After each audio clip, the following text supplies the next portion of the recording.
ఈ ఫోటోలో కనపడుతున్న అమ్మాయి పేరు ప్రభావతి. వయసు 36 సంవత్సరాలు. ఊరు కదిరి. కులం వడ్డెర. ఈ అమ్మాయికి భర్త లేడు. పెళ్ళైన 3 సంవత్సరాలకు విడాకులు తీసుకునింది.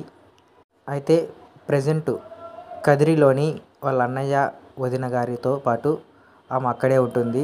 అన్నయ్య టీచరు, వదిన హౌస్ వైఫ్. ఈమె పేద కుటుంబానికి చెందిన వ్యక్తి అండి.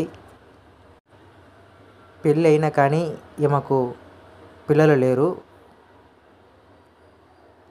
కొంచెం భర్తతో మనస్పార్థన వలన విడాకులు తీసుకోవాల్సి వచ్చింది. అయితే ఈమెను పెళ్లి చేసుకోవడానికి ఒడ్డెర కులానికి చెందిన వ్యక్తి కానీ మరి ఏ ఇతర కులానికి చెందిన వ్యక్తిని కానీ మీకు ఇంట్రెస్ట్ ఉంటే దయచేసి స్క్రీన్ పైన కనబడుతున్న మా నెంబర్కి మీ ఫొటోస్ అండ్ బయోడేటా సెండ్ చేయండి. మేము వెంటనే వారికి తెలియచేస్తాము. అయితే రీతికా మ్యారేజ్ బ్యూరో గురించి మీకందరికీ తెలియచేయనిది ఏమనగా, ప్రతి ఒక్కరూ కూడా లివింగ్ రిలేషన్షిప్ కానీ, ఫస్ట్ మ్యారేజ్ కానీ, సెకండ్ మ్యారేజెస్ కానీ మనము సంబంధం కుదర్చడం జరుగుతుంది. కానీ మనం 10 నుంచి 15 రోజులు టైం తీసుకుంటామండి. మనకు ఫీజు తప్పనిసరిగా ఉంటుంది. 4,000 రూపాయలు ఫీజు ఉంటుందండి. మీ ఫోటో, మీ బయోడేటా, మీ డీటెయిల్స్ మనకు సెండ్ చేసిన వెంటనే 4,000 రూపాయల ఫీజు కట్టవలను. 4,000 రూపాయల ఫీజు కట్టిన తర్వాత మనం 10 నుంచి 15 రోజులు టైం తీసుకుంటాము. ఈ 10 నుంచి 15 రోజుల టైంలో మీకు తగ్గట్టు, మీ ప్రొఫైల్కి తగ్గట్టు ఖచ్చితంగా సంబంధం కుదర్చడం జరుగుతుందండి. ఇంకా ఈ 10 నుంచి 15 రోజుల టైంలో మీకు సంబంధం కుదర్చడం జరగకపోతే మీ ఫీజు మీకు రిటర్న్ ఇవ్వడం జరుగుతుంది.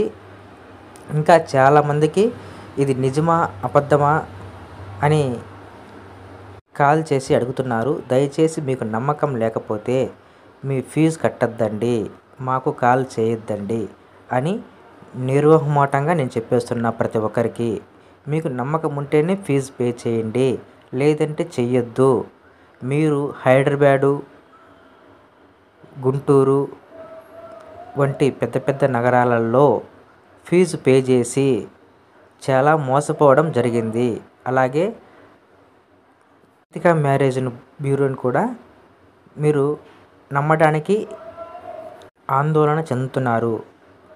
ఆ విషయం మేము అర్థం చేసుకోగలము. నేను ఇప్పటికీ చెప్తున్నా, దయచేసి మీకు అనుమానం ఉంటే ఫీజు పే చేయొద్దు, మా రీతికా మ్యారేజ్ బ్యూరోకి ఫోన్ చెయ్యొద్దు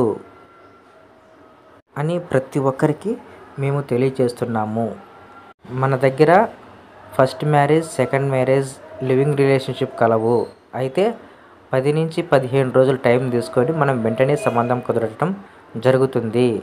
ఈ ఫోటోలో కనపడుతున్న అమ్మాయికి లివింగ్ రిలేషన్షిప్ అయినా సరే, అలాగే సెకండ్ మ్యారేజ్కైనా సరే ప్రభావతి గారు ఓకే చెప్తున్నారు. అయితే ఈమెకు కుల ప్రసక్తి లేదు. ఏ కులం వాళ్ళైనా సరే ఈమెను చూసుకోగలిగితే చాలు. అయితే ఈమె పేద కుటుంబానికి చెందిన వ్యక్తి.